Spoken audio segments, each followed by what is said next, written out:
In terms of thinking about Chapter 9 bankruptcy, you mentioned, that a municipality maybe is something different than what we might normally think of. So how do we go about figuring out whether an entity is a municipality and thus eligible for Chapter 9 bankruptcy versus something else, where it might be eligible for some other relief?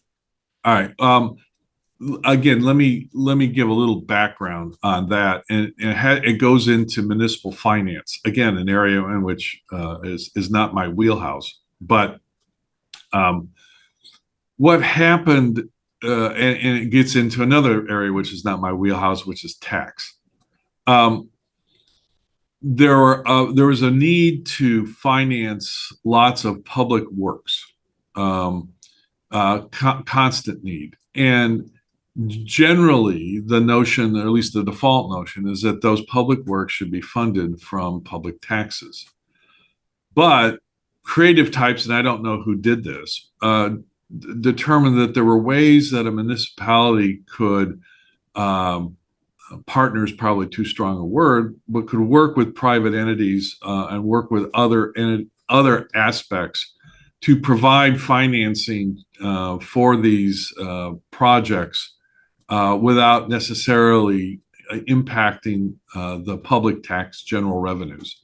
Now, what do I mean by that? Under our tax code, and again, having constitutional implications because of different sovereignties, when a state, for example, like Michigan, or a city like Chicago, goes to the markets and issues bonds or pieces of indebtedness that pay interest, the interest on that is tax-free, is not taxable at the federal level.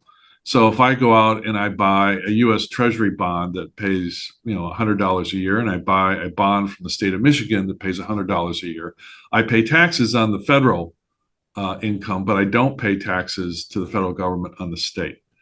Now, that can be a significant benefit. And so there was an effort to try and provide municipal tax rates to something less than the full municipality. And what they came up with is something called a special revenue bond, or a special industrial revenue bond.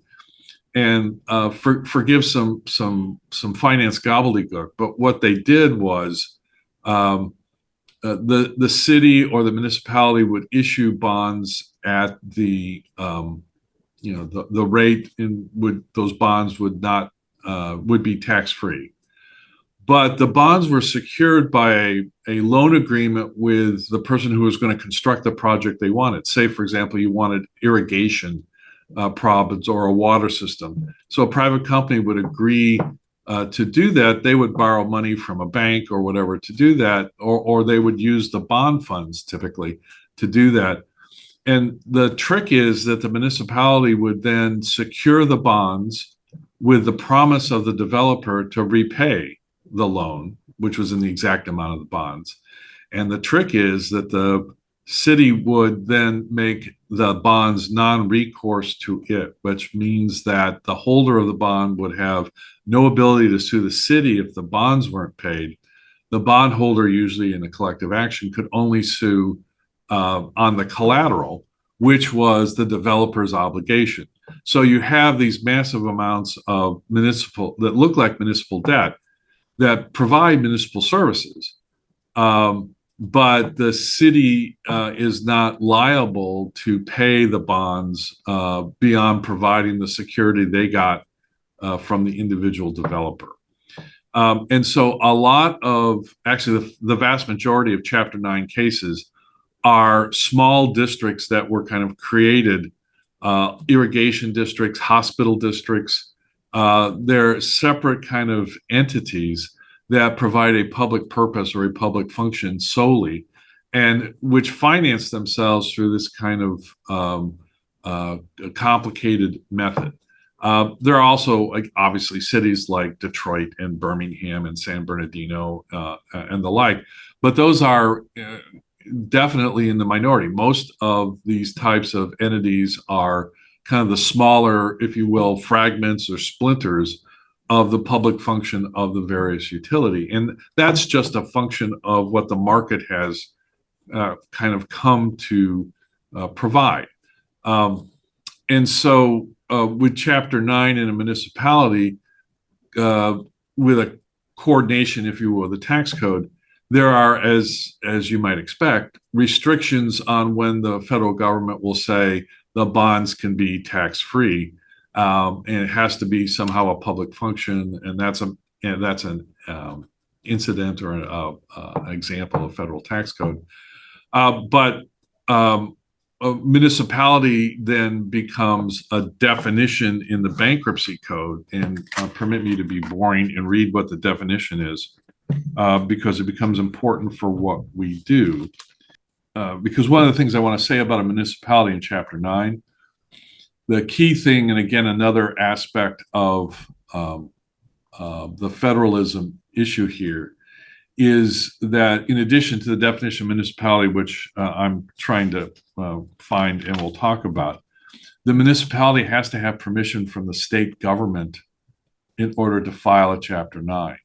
So not all municipalities could file Chapter 9. For example, I live in the city of Chicago, great city, love it. It's financially irresponsible beyond belief. They've got debts and that in the billions that it's unclear to me how they will ever be able to pay them. One problem: the state of Illinois, which creates the municipalities, creates the cities, the counties, has not authorized municipalities to file Chapter 9, and indeed, many states have not authorized their municipalities. That's a key thing in the case we're going to talk about in a second. So Chicago could not file a Chapter 9.